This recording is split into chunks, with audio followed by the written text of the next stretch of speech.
शिक्षार्थियों नमस्कार। आज के इस शिक्षण सत्र में आप सभी का स्वागत है। मैं doctor Somu Singh, assistant professor शिक्षा संकाय काशी हिंदू विश्वविद्यालय। कोर्स 507 की इकाई 5 का जो विषय है पूर्ण विद्यालय उपागम, उस पर आपके समक्ष अपने विचार रखना चाहूँगा। पूर्ण विद्यालय उपागम को समझने से पहले हमें विद्यालय के कॉन्सेप्ट को समझना होगा। ऐसा नहीं है कि विद्यालय से आप लोग परिचित नहीं हैं, लेकिन तकनीकी रूप से अगर हम देखें तो विद्यालय को अगर परिभाषित किया जाए कि विद्यालय है क्या, इससे हम प्रारंभ करते हैं अपनी बात को। स्कूल समूह में सीखने और सिखाने के लिए नामित एक स्थान है। स्कूल को एक ऐसे स्थान के रूप में वर्णित किया जाता है जहां अध्ययन के पाठ्यक्रम सरकार या कानून द्वारा गठित बोर्ड या केंद्र या राज्य सरकार द्वारा अधिकृत किसी अन्य एजेंसी द्वारा निर्धारित या मान्यता प्राप्त होते हैं, जो अपने मानक या दक्षता के संबंध में एक या अधिक अथॉरिटी को संतुष्ट करते हैं। तो स्कूल की अगर हम बात करें, एक औपचारिक प्रयास होता है सरकार द्वारा, उसके कुछ नियम, कुछ प्रावधानों के अंतर्गत ही इनको खोला जाता है। विद्यालय एक ऐसा स्थान है जो शिक्षकों से पर्याप्त रूप से सुसज्जित हैं, जहां विद्यार्थी सीखने में लगे हुए हैं, और विद्यालयों में उचित स्थान के साथ साथ पर्याप्त कक्ष होते हैं, या हम कहें पूरा एक भवन होता है। विद्यालयों में फर्नीचर, खेल के मैदान, शौचालय, पेयजल की सुविधा और अन्य संसाधन भी उपलब्ध होते हैं।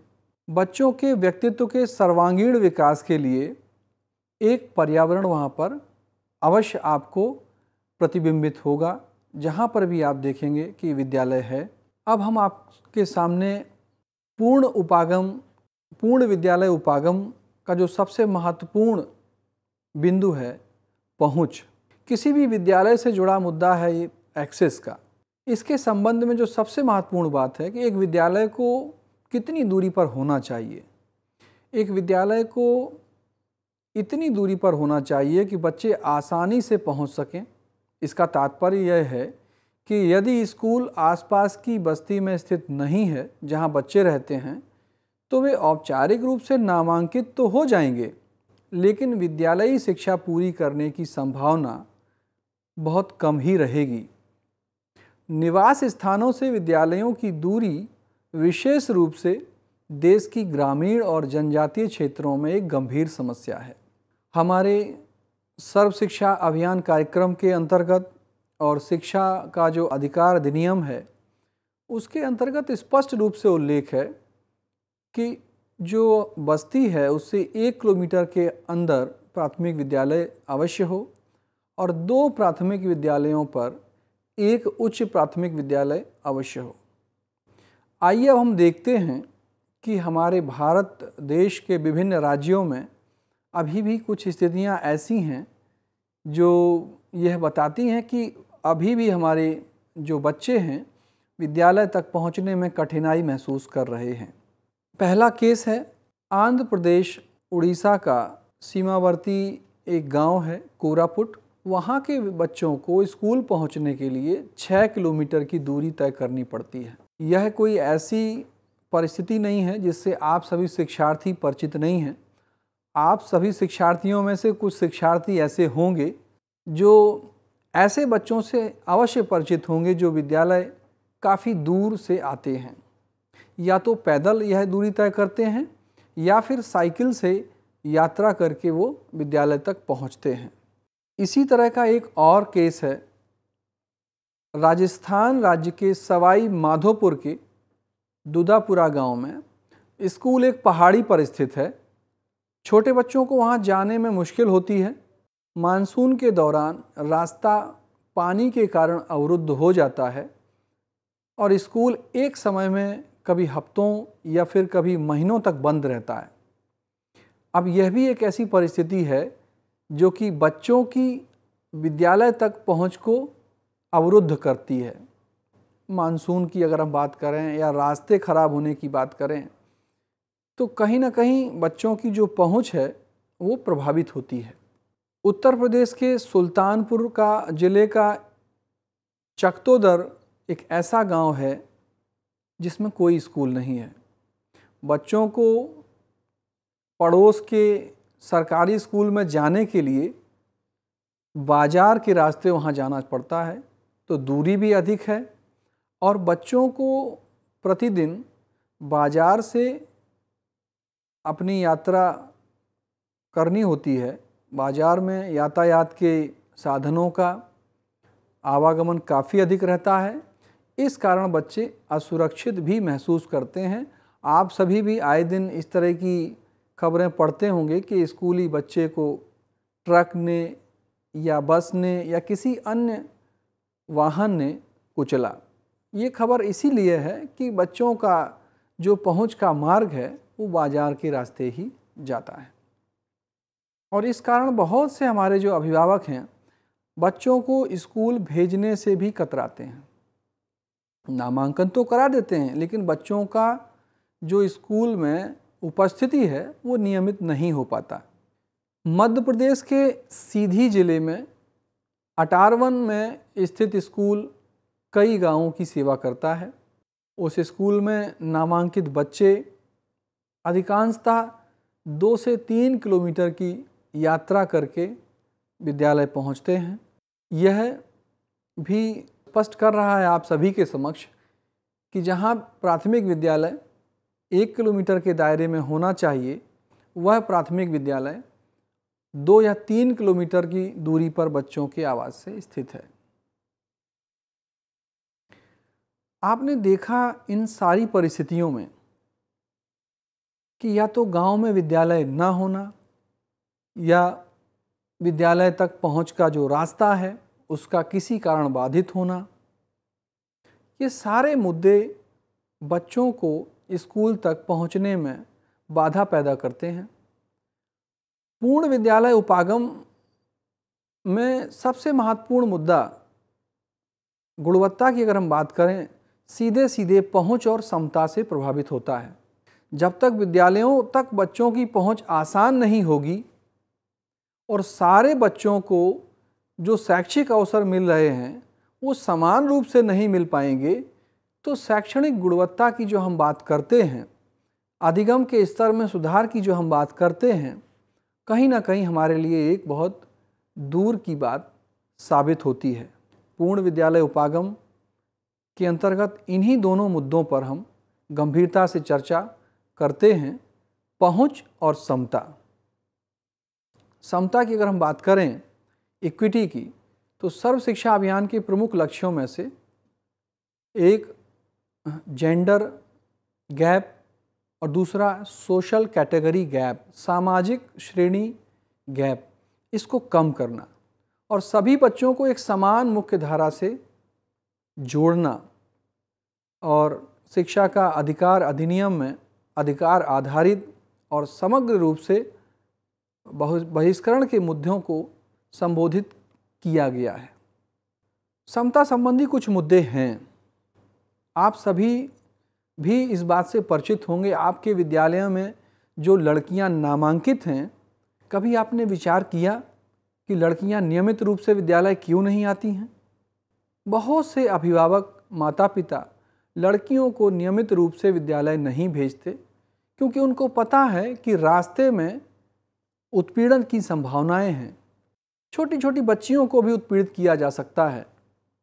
ये एक ऐसा मुद्दा है जो हमारी बेटियों को, हमारी बहनों को, बच्चियों को विद्यालय तक पहुंचने में एक बाधा का काम करता है। तो फिर कहाँ रही समानता की बात? कैसे उनको समान अवसर विद्यालय में मिलेगा? हमारे जनजातीय क्षेत्रों के जो बच्चे हैं या मुस्लिम समुदाय के जो बच्चे हैं, श्रमिक हैं, शहरी वंचित हैं या प्रवासी बच्चे, इन सबों को भी अलग अलग किस्म की समस्याओं का सामना करना पड़ता है। आपके सामने श्रमिक बच्चों की एक छोटी सी समस्या का हम जिक्र करना चाहेंगे। आप सभी परिचित हैं कि गाँव में गरीबी है। मिर्ज़ापुर विंध्याचल का एक ज़िला है, उत्तर प्रदेश का एक ज़िला है मिर्ज़ापुर।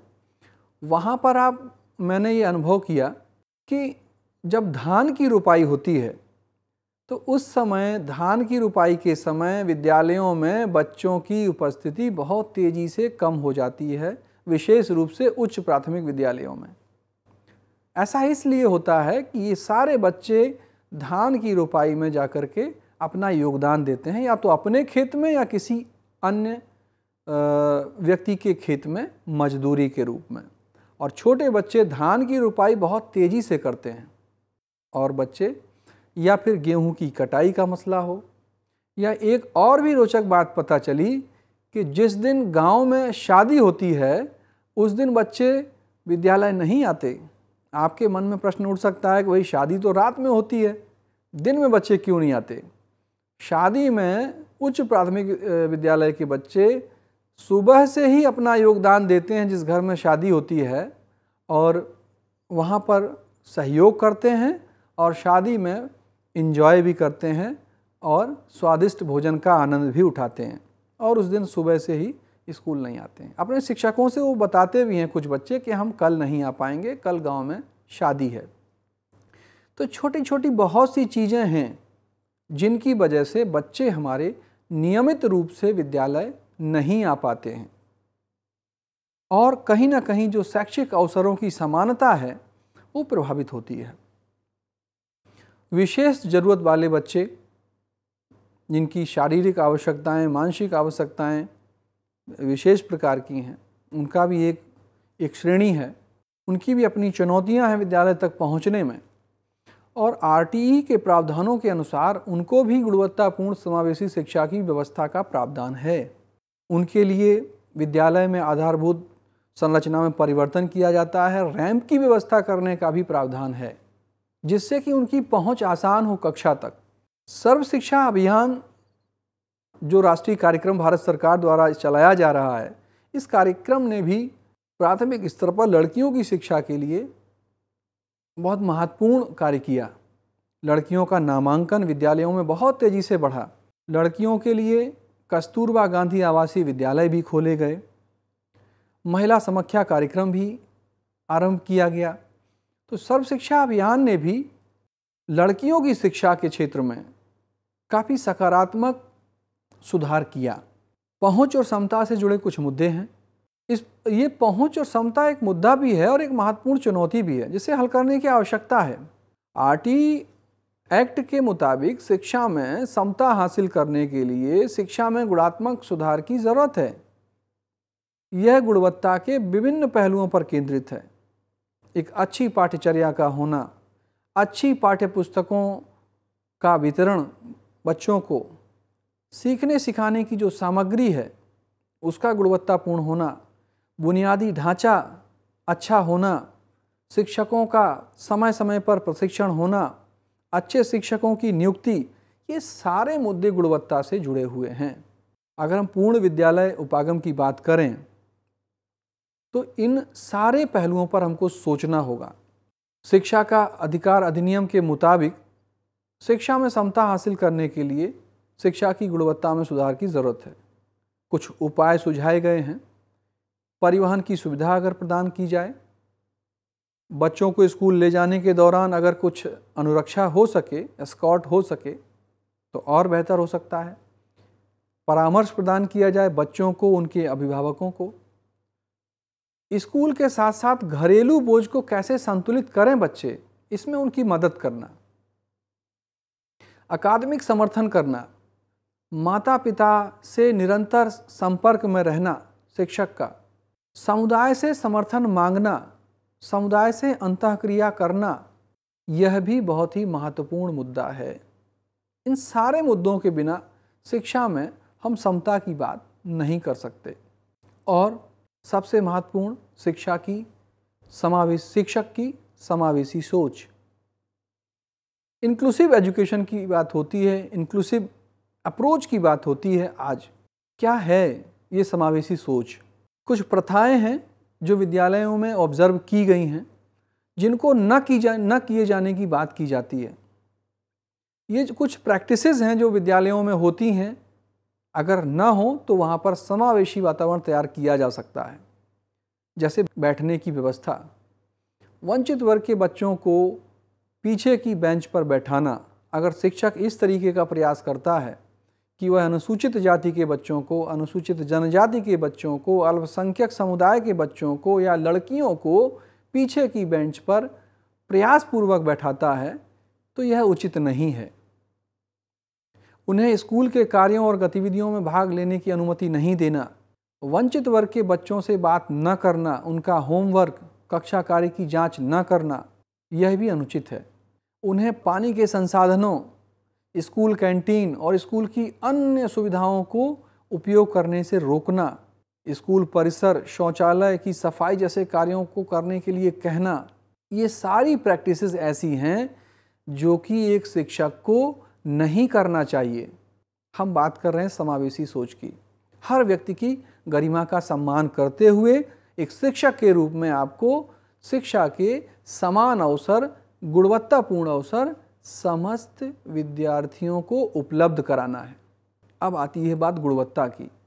गुणवत्ता के लिए हमारे शिक्षा का अधिकार अधिनियम में विशेष रूप से 8 कारकों का उल्लेख किया गया है, जिन्हें पाठ्यक्रम और मूल्यांकन प्रक्रियाओं को तैयार करते समय विचार किया जाना चाहिए।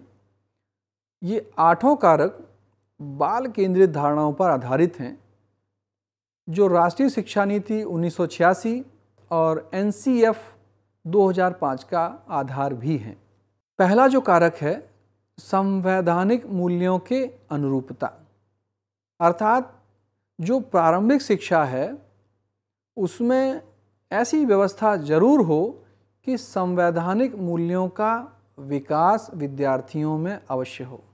प्रारंभिक शिक्षा इस प्रकार आयोजित की जाए कि वह बच्चों में मूल्यों की न केवल समझ विकसित करे, बल्कि बच्चे मूल्यनिष्ठ जीवन भी जीना सीखें। दूसरा जो कारक है, बच्चों का सर्वांगीण विकास। प्रारंभिक शिक्षा में इस तरीके की व्यवस्था हो, संसाधनों की उपलब्धता हो, ऐसे शिक्षक हों जो बच्चे के सर्वांगीण विकास को बढ़ावा दे सकें। तीसरा कारक है बच्चे के ज्ञान, क्षमता और प्रतिभा का निर्माण करना, पूरी तरह से शारीरिक और मानसिक क्षमताओं का विकास करना चौथा महत्वपूर्ण कारक है। पांचवा जो कारक है, बच्चों के अनुकूल और बाल केंद्रित तरीके से गतिविधियों, खोज और अन्वेषण के माध्यम से सीखना, सीखने के अवसर मिले बच्चों को। जो बच्चों को प्रिय है, बच्चों को प्रिय क्या है आप सभी जानते हैं, बच्चों को खेलना पसंद है, तो क्यों ना हम खेल खेल में शिक्षण करें। बच्चों को आपस में बात करना पसंद है, तो क्यों ना हम चर्चा के अवसर प्रदान करें। ऐसी गतिविधियां कराएं जिसमें बच्चों को कुछ करने का मौका मिले। कुछ बच्चे जोड़ तोड़ करें, गलतियां करेंगे, लेकिन एक शिक्षक के नाते आपको अवसर प्रदान करना है। बच्चे की मातृभाषा निर्देश के माध्यम के रूप में हो, बच्चे को भय, आघात और चिंता से मुक्त करना, बच्चे का ज्ञान और उसके उपयोग करने की क्षमता का व्यापक और निरंतर मूल्यांकन हो सके, यह भी आपको सुनिश्चित करना है। पूर्ण विद्यालय उपागम के अंतर्गत भौतिक सुविधाओं की भी बात होती है कि एक विद्यालय तभी गुणवत्तापूर्ण शिक्षा प्रदान कर सकता है जहां समस्त आवश्यक भौतिक सुविधाएं उपलब्ध हों, जिनमें स्वच्छ पेयजल, बालक बालिकाओं के लिए पृथक शौचालय, बच्चों की साइकिल खड़ी करने की जगह, बाउंड्री वॉल, विशेष आवश्यकता वाले बच्चों के लिए बैठने की व्यवस्था व रैंप, शिक्षकों की पर्याप्त व्यवस्था, कक्षा कक्ष व खेल का मैदान। मध्याह्न भोजन योजना आप सभी परिचित हैं।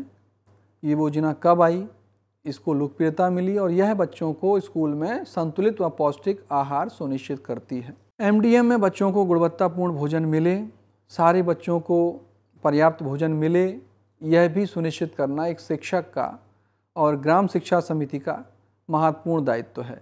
RTE एक्ट के तहत इन सारी बातों के लिए स्पष्ट रूप से प्रावधान किए गए, जिनकी अभी हमने बात की भौतिक सुविधाओं के रूप में। अब महत्वपूर्ण बात आती है कि सुविधाएं तो हो गई, अकादमिक वातावरण निर्मित करने के लिए सबसे ज़्यादा जिस बात पर आपको ध्यान देना होगा वह है बाल केंद्रित शैक्षणिक प्रक्रियाएं। आपको अपने पढ़ाने लिखाने के तरीके में रचनात्मकता पर ध्यान देना होगा। आपको यह मानना होगा कि विद्यार्थी अपने पूर्व के अनुभवों से अपने ज्ञान की रचना स्वयं करते हैं। आपको केवल एक फैसिलिटेटर के रूप में आपको वातावरण निर्मित करना है। विद्यार्थियों को समस्या समाधान विधि के माध्यम से, प्रयोग के माध्यम से, कई अन्य तरीकों से आप गतिविधियों का आयोजन करेंगे और उनके अंदर चिंतन का विकास, अवलोकन की क्षमता, पूछताछ का कौशल विकसित करने की कोशिश करेंगे, तो कहीं ना कहीं हम गुणवत्तापूर्ण शिक्षा की दिशा में आगे कदम बढ़ाएंगे।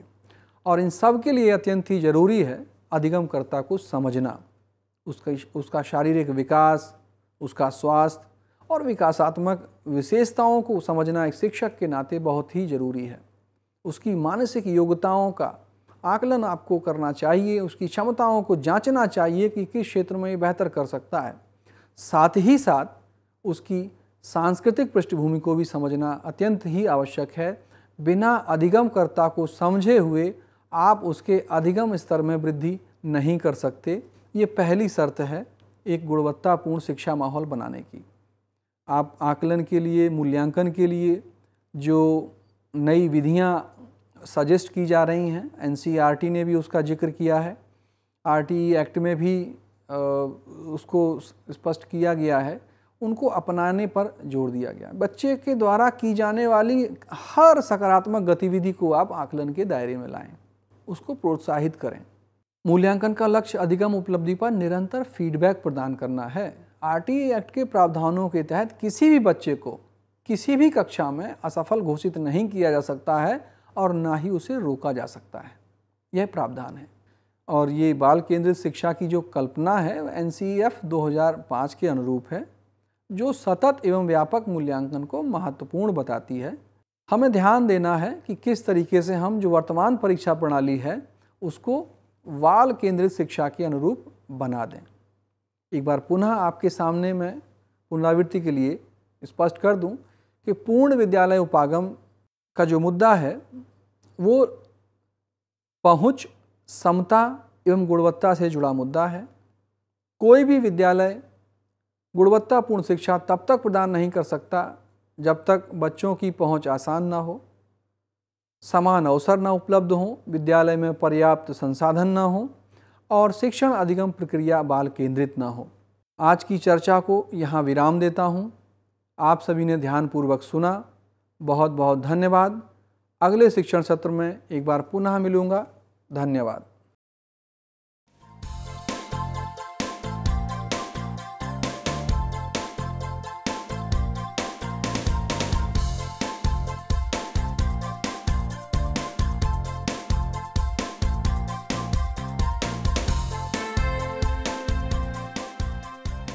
घर बैठे पाएं राष्ट्रीय मुक्त विद्यालय शिक्षा संस्थान यानी NIOS में एडमिशन, वो भी एकदम आसान तरीके से, जिससे शिक्षार्थियों को होगी समय और धन दोनों की बचत।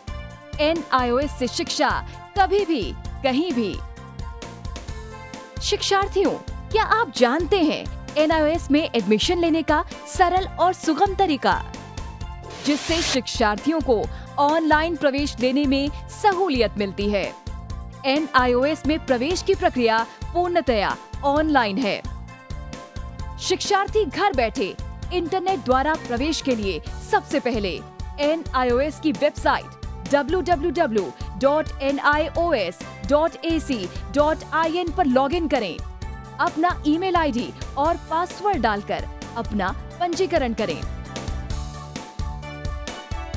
पंजीकरण के बाद लॉगिन करने पर ऑनलाइन प्रवेश हेतु आवेदन पत्र खुलेगा। आवेदन पत्र को निर्देशानुसार भरें और प्रिंट आउट लें। इस प्रिंट आउट पर अपनी फोटो संलग्न करें।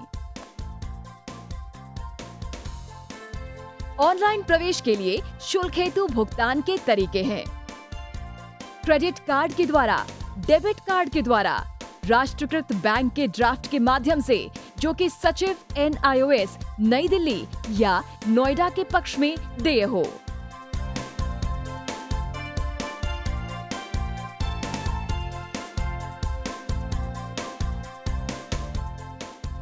भरे हुए आवेदन पत्र के साथ साथ डिमांड ड्राफ्ट और संलग्न किए जाने वाले दस्तावेज हैं: जन्म रजिस्ट्रार के जिला कार्यालय से जारी जन्म प्रमाण पत्र की सत्यापित प्रति, जिसमें जन्म तिथि अंकित हो, पिछले विद्यालय से प्राप्त विद्यालय छोड़ने का प्रमाण पत्र, जिसमें आवेदक की जन्म तिथि लिखी हो। प्रवेश फॉर्म का प्रिंट आउट NIOS के संबद्ध क्षेत्रीय केंद्रों पर 10 दिनों में पहुंच जाना चाहिए। अन्यथा उचित दस्तावेज न लगे होने पर आवेदन फॉर्म रद्द किया जा सकता है। प्रवेश प्रक्रिया की पुष्टि होने के बाद शिक्षार्थियों को परिचय पत्र व अध्ययन सामग्री डाक द्वारा तुरंत पहुंचाई जाती है। ऑनलाइन प्रवेश एक बहुत ही सुगम और सुविधाजनक प्रवेश प्रणाली है। Online on time for safe and secure admission.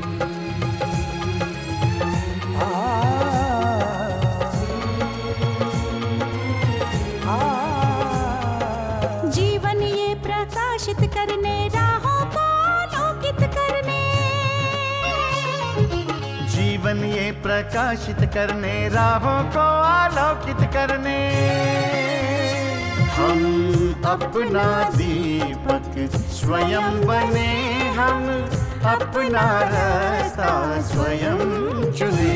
हम अपना दीपक स्वयं बने, हम अपना रास्ता स्वयं चुने। जीवन ये प्रकाशित करने, राहों को आलोकित करने।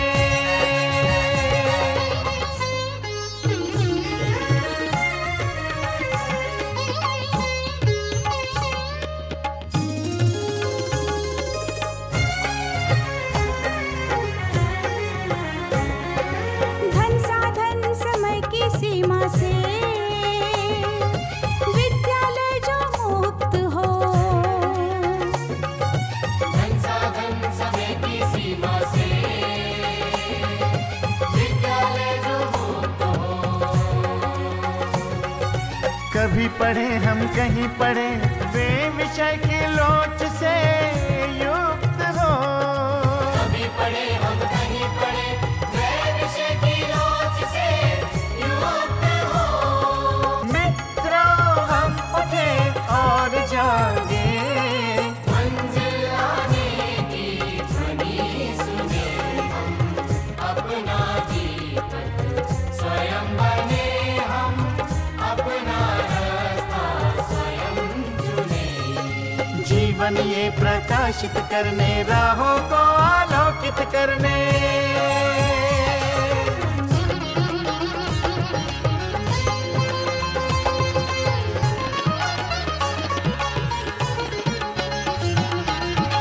राष्ट्रीय मुक्त विद्यालय का है द्वार खुला सबकी खातिर।